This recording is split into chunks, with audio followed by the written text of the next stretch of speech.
Leanne Hartman, and welcome to Heart.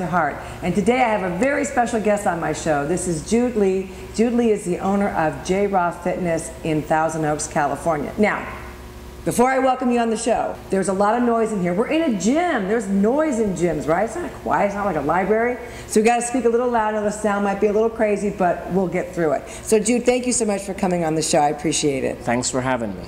Okay, Jude, I've got a big question that everybody always wants to ask all the time, you know, but sometimes people don't get to the right person to give them the right answer. My first question is, Jude, why do we need to work out?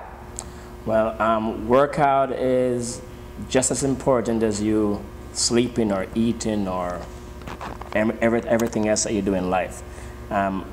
Workout not just helps your body get yourself in physically good shape, but it also helps your mind, helps to release tension, helps to release stress, and for the benefits from health benefits wise, if you're having any problems, if a person is overweight, if you have sore muscles or tight muscles, exercise helps to release that and get overall benefit, better feeling from it. And you know, I'll tell you something, how they always have all these different statistics about what people are dying from.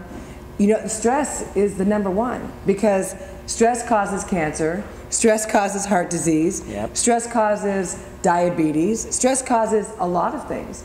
And so that's what I think people miss. It's like, just get in the gym. I mean, you don't have to come and train 5 hours a day, 6 days a week.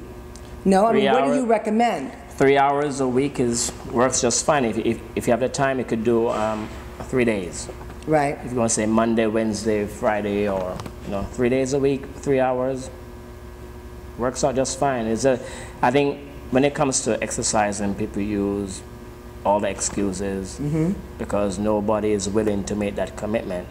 Right. Or not even to say exercising, but nobody is willing to go that extra mile to get the result, because basically everybody exercises, but your body after a period of time get used to you doing certain things. You don't get that result anymore. So it's all about really taking that extra step to challenge yourself physically, spiritually, and emotionally to go to a next level. Right, you're right. Now, let me ask you, how many people actually stick with an exercise program? Depends on how hard the program is. Right. But if it's just going to the gym or going on a treadmill or going on a bike, people normally do it, because it's no stress on their body. Maybe they're not getting the results from it, but for the mental part of it, I think that they're doing something. So they still go to the gym and do 30 minutes on the bike. But when it comes to really challenging yourself, going the extra mile to get that benefit, it takes a strong person mentally to have that discipline to say, you know what, this exercise is really hard, but I'm still going to stick with it. We're getting ready now for our New Year's resolutions, and most of the time it's exercise. I'm going to exercise now. I'm going to get on a program. So just in your experience, how many months does it take or weeks does it take for that to fizzle out? A month. A month? Yeah. Oh, that's so sad. And you could do so many things even at home, right? Right. In the gym, it's a little bit easier because you have people like-minded, right, having the same energy, the same desire to get results. So you're more driven to do a little bit more than you would do if you're at home by yourself. But if that person don't have the opportunity to go to a gym, it's still better to do something. So if you gotta get up and walk or stay home and do a little bit of workout, it's still better than not doing nothing at all. So. I hear a lot of people that say, well, I travel all the time. How am I going to work out? Now, we know that there's gyms and hotels, but sometimes, there isn't their kind of gym. Maybe there's just a treadmill and, one barbell. But what do you say about that? Yeah, it depends.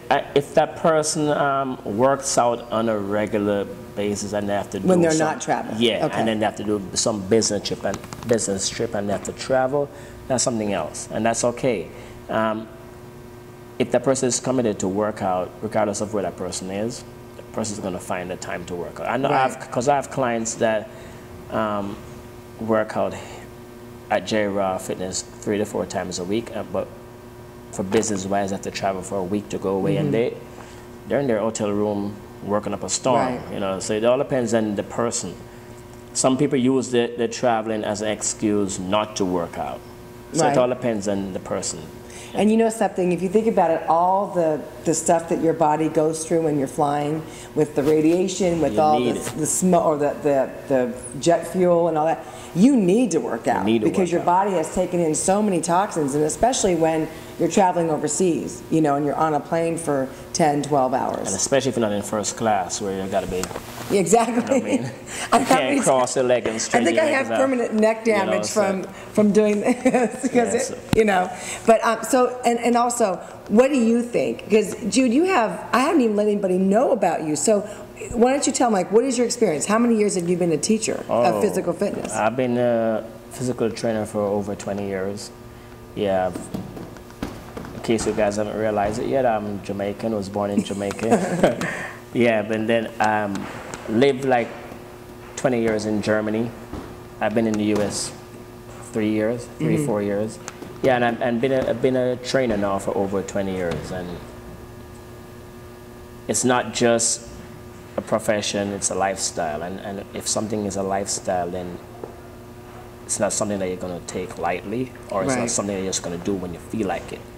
It's a lifestyle. It's something. It's part of your daily routine. So it's fun. Yeah, no, you're right. But you know what's happening is that people now are on their iPads and iTouches and this and that, and people are not working out anymore because it gets addicting. I mean, in Facebooks and Twitters and all these things. So you're sitting at your on your couch or wherever, and all of a sudden 3 hours have gone by, and you're like, oh my gosh, well, I was going to go to the gym. Well, I'm not going to go now because I don't have time. Yeah. You can't do that to yourself because this stuff is making us sedentary, and that's not good. Yeah, even in JRaw, there's a lot of clients that come in with their phone, and I'm like, okay, once the class starts, there's no phone that's allowed in the room. You know, I say you give yourself that 1 hour to face the day. You know, after the class is finished, you have so many more ideas. You know, give yourself that opportunity, just that 1 hour away for yourself, just to get something for yourself. So. I know, but again, it's the addiction of that phone. It's like you can't sit for that 1 hour because your mind's going, I wonder who's calling, I wonder who's texting, I wonder who's Facebooking, I wonder who's doing this and that. Before the class starts, you're on your phone. As soon as the class is finished, you're on your phone. So you need some time to relax. So what do you think about all the exercise programs on like the Wii's and those kind of games where you're just like, you know, doing this? I think the concept is good. They're just trying to get people to move, and people are so busy, working or on their computers, on their phone. People are not physically active anymore. It helps. Right. Well, I know Jude for many years. Jude is a very good trainer. What I liked about you when I used to train with you was just how you would focus on the muscle, not the large muscle group, but the smaller muscle group, which actually is the thing that, you know, gets us up and down. And that was, I think, really important because most trainers want to focus on, let's see how big we can, you know, build our muscles, and that bicep shows health. And that's not true. So give us a little bit about what you think about the big muscle group versus the smaller muscle groups. Your body, you have a fast twitch and slow twitch muscles. And just the same way you have basic movements and compound movements. And basically compound movements are movements like squats, bench press, deadlifts. Those are muscles that works the large muscle group. And they have isolated exercises like hyperextension, tricep extension. Those are muscles that are isolated, that works only one muscle group. Right? But the majority of people focus more on the exercises that work the large muscle group. And the supporting muscles that's there, like your core. Right. You know, people focus on their quads and their chest, but your core, which is very important, your abdomen, your lower back, people tend not to. Legs and don't do calves. Right. You know, or you can't do abdomen but don't do your lower back. It's a you have to work the entire body so the body work as one unit. And that's why I like teaching also, because in Europe it's a little bit different. In Europe, people are focused on not just big muscles but focus on health. Right. getting overall fitness, conditioning, muscle endurance. So working in Germany for all these years kind of helped me. Yes. And I understand a lot more about how the muscle works and how to help someone. Because most people are conditionally, their legs and their chest, those big, large muscle groups are strong enough. But when it comes to their core, the lower back, calves, those small muscles, that's very important. Those are the areas that are weak. So once they can focus on getting, especially your core, that's the center of your body. Right. So once they can focus on getting that area stronger, everything else is a lot easier. You know, I really believe that if more people did work on the smaller muscle groups, that there won't be so much back surgery. No. But back surgery is running rampant. I mean, seriously, it's almost like you can see like Starbucks on every corner. You're seeing so many back injury medical facilities. Yeah. You know, whether it's just to give you drugs, you know, to get rid of the back pain, or they're trying to do some kind of a therapy. But you know, there's something up with that. Yeah, the back surgery also. There's a lot of people with back problem because, as you rightfully said before, people are sitting a lot more. Right. People are not moving as much as 10 years ago. Yeah, even 10. You know, so people are a lot more dormant. Everybody sits, everybody stays on the computer, sit at work, sit in your car. Nobody walks anywhere anymore. So the muscles, your core get weaker, and your abdomen and your lower back muscle, those muscles works together. And 90% of the time, people that has back problem has no core. You know, the abdomens are weak. So once it can get those areas stronger, makes everything else so much easier. Well, that is awesome. Thank you. That's really good information. We have our foundation scripture for today, and it's 1 Timothy 4:8. For bodily exercise profits little, but godliness is profitable for all things, having promise of the life that now is and of that which is to come. That's an awesome scripture because it doesn't say that the physical exercise is not good for the body. It's saying it is profitable, but it is not. It doesn't profit as much as godliness, the wisdom. Because what happens, and I believe in the physical fitness world, is everybody goes by, well, I'm strong and I can take care of this and I don't need God anymore. Like, where's God in the picture when I can pick up a house and move it, you know? So what happens is it becomes this egotistical thing, and then where's God with the ego?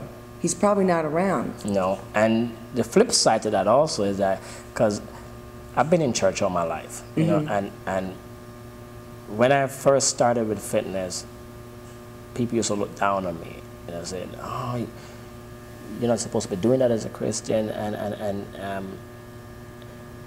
if you notice, like it goes both ways. If you love God enough, you're going to take care of your body. Right. You know, because it goes hand in hand. The temple. Yeah. Yeah, you're supposed to keep your temple clean.